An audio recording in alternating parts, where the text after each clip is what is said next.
So, we are here with Dr. Crain from Maryville College, and I thought it would be great to interview a real scientist with a background. He has a tremendous amount of experience teaching evolution, and I just wanted to get his his input on evolution and Darwin and how he feels about but what he knows about all of that. All right, so you're going to ask me some questions? I would love to ask you All some right, questions. and I'll do the best I can. All right. Thanks again for sitting here and sharing your expertise with us. Sure, thank you. Can we start off with a background, your background and your expertise, why you're qualified to tell us about evolution? Sure. So I did my undergraduate at Clemson University. I got a biology degree from there. I then got a master's and PhD in zoology from the University of Florida. And part of any biology and any zoology program is evolution, because evolution is the theme that runs from molecular genetics all the way up to conservation biology. So it is a theme in biology. So I've been educated. I've written countless scientific papers on evolution. I have a book that has evolution in the title of it. So professionally, I've done a lot of teaching, learning, and publishing on the topic of evolution. Which somewhat surprised me because I know you through our church. You are a deacon at our church, have been forever, and I was surprised that you could mesh the two. So do you deeply believe in evolution, in Darwin's theory of evolution? Do I believe in evolution? Evolution means nothing more than change over time. You can't deny that change has happened over time. I mean, we have dinosaur fossils, we have fossils that I find all the time. Those fossils are extinct now. Change has happened. So evolution is not controversial at all. I know what you're getting at is the theory of natural selection. I've had students who have said to me, I don't believe in evolution. We did not come from a cockroach. Okay. Well, we didn't come from a cockroach. Let me respond to that. You're exactly right. We didn't come from a cockroach. Humans are mammals. What are the characteristics of mammals? They have hair, they like to, blah, blah, blah. So you can go through we are mammals. We evolved from other mammals. There's a line that led to Homo sapiens sapiens, which is what we are. And that line is hominids. So Homo sapiens sapien did evolve from an ancient hominid that evolved from another ancient hominid that evolved from another ancient mammal. Mammals evolved from ancient reptiles. Reptiles evolved from ancient amphibians. Ancestral amphibians evolved from ancient fish. And if we keep going back, and when we go back, we do get to invertebrates and keep going back and going back and going back. And we can go to the origin of life itself as simple single-celled organisms. So the question, did we evolve from a cockroach? No. I mean, we didn't come from a cockroach. But over time, and geologic time is something that's really difficult to get a grasp on, but over millions and millions of years, I mean, the Earth has been in existence 4.5 billion years. We have 2 million years of evolution of eukaryotes. We have a long time to change. And over that time, you have species that evolve, are adapted, and then go extinct, but you have others that come out of that. And so I'd say your student's right. We didn't come from a cockroach, but cockroaches and humans somewhere way a long time ago do have a shared ancestry. Okay. We have all heard about the Big Bang theory, and I know a lot of my students will not know about the theory of the mind's Big Bang. Can you talk about the mind's Big Bang? Sure. Something happened in that hominid history. Something happened in the history of ancient human-like primates. And that something is, we can look in the fossil record and we can see this massive explosion of the brain. of the cerebral cortex. It's actually referred to as the mind's Big Bang. So Big Bang theory is basically this idea, which Big Bang theory, by the way, was proposed by a Catholic priest. A religious person proposed Big Bang theory.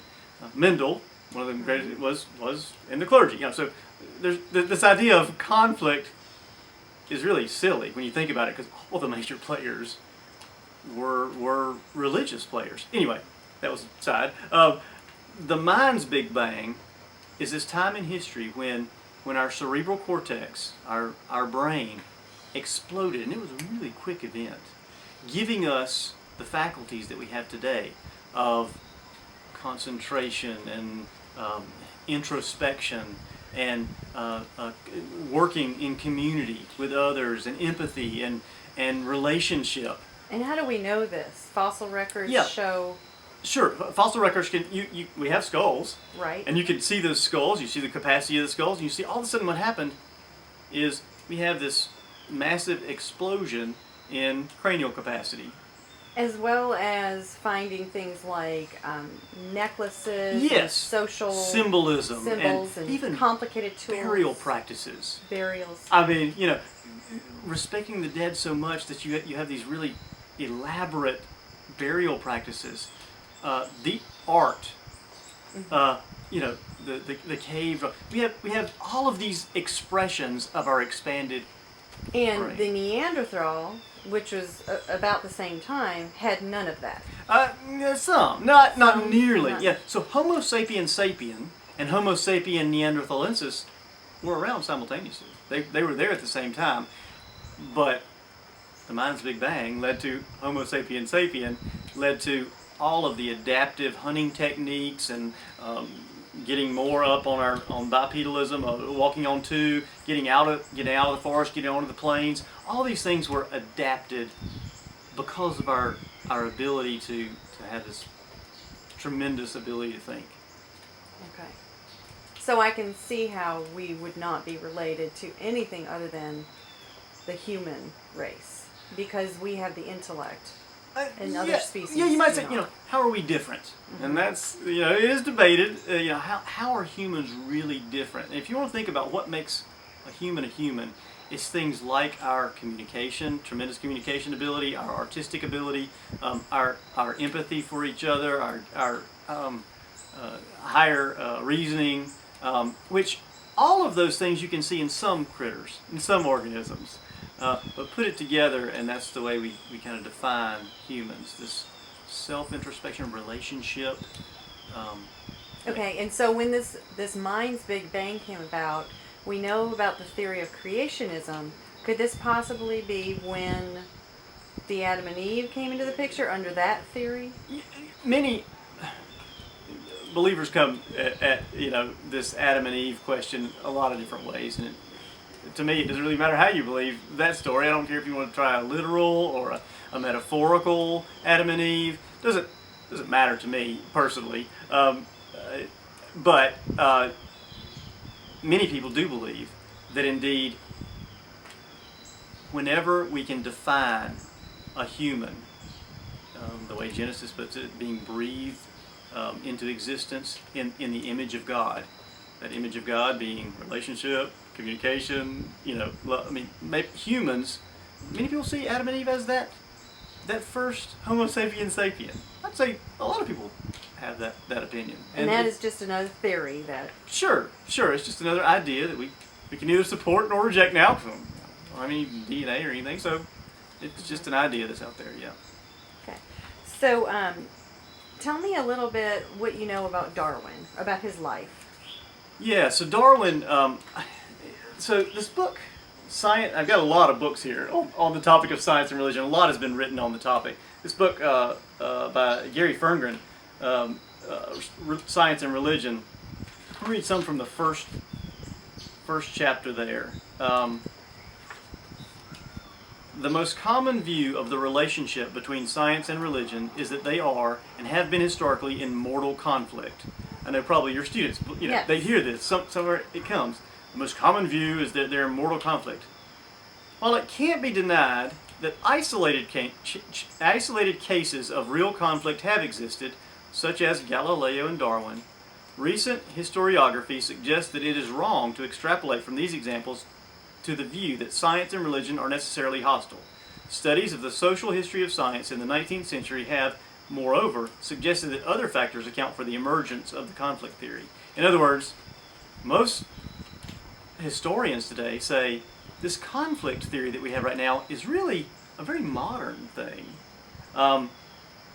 And stories that come from, Darwin, he must have been this atheist that was trying to stamp out Christianity or get rid of religion. And I just have to say that's a myth. I mean, that couldn't be further from the truth.